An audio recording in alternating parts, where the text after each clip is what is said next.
Hey YouTube, it's EchoBear, and today I want to review an app for you guys called Catbird. Now before we even get into the serious stuff today, I want to thank my lovely follower and friend Alex, aka the Butt6969 on Twitter.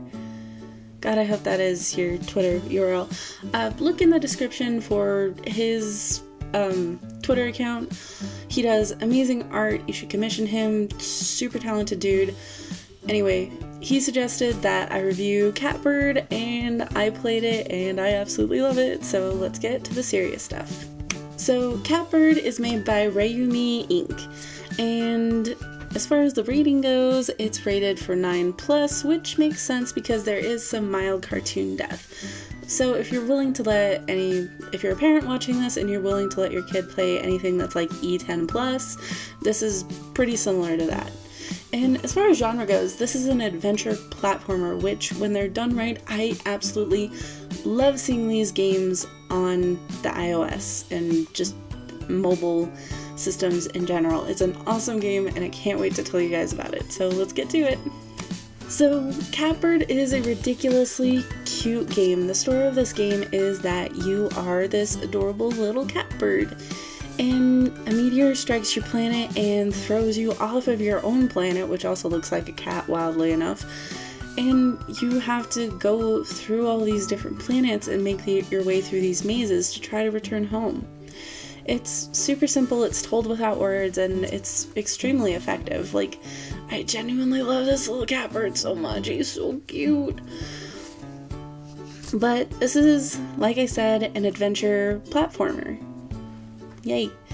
So pretty much that means you have to make your way through all of these different levels and climb and push buttons and all of that sort of stuff. It's a really common formula, and chances are you've seen something like this around before. The main thing I love about this game is how just tight and perfect the controls are.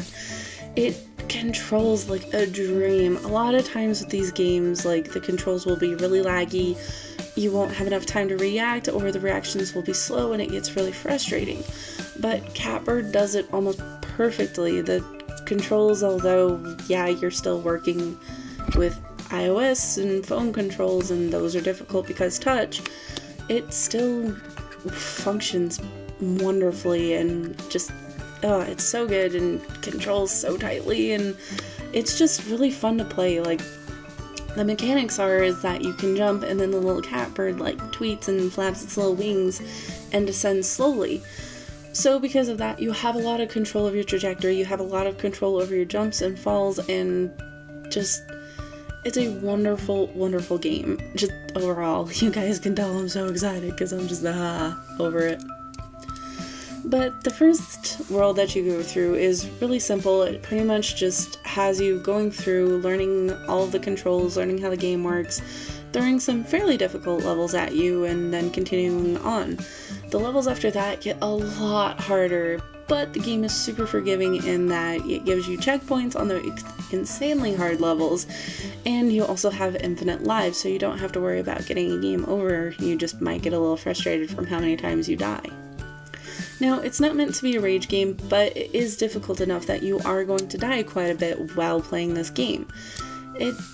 That's how it works. It's pretty much trial and error and learning like what order of events you need to do things in, and learning how to get through the entire game. So as you progress through this game, you unlock the different worlds. You don't unlock any new abilities, but that isn't really necessary because the environment around you changes, and that's how the gameplay changes as you go through it.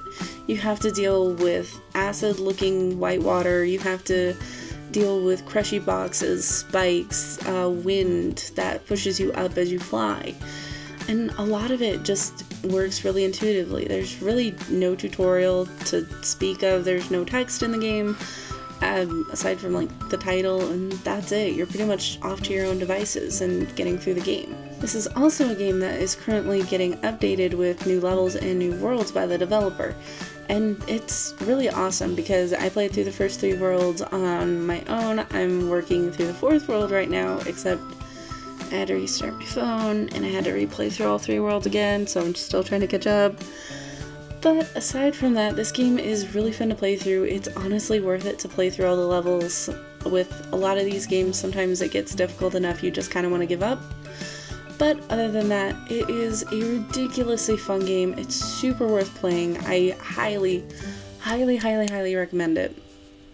The art style is beautiful, the music's fun, the sound effects are fantastic, and I'm always a sucker for beautiful pixel art, and this game has beautiful, beautiful pixel art. Like, it's so well animated, and just everything about it is wonderful.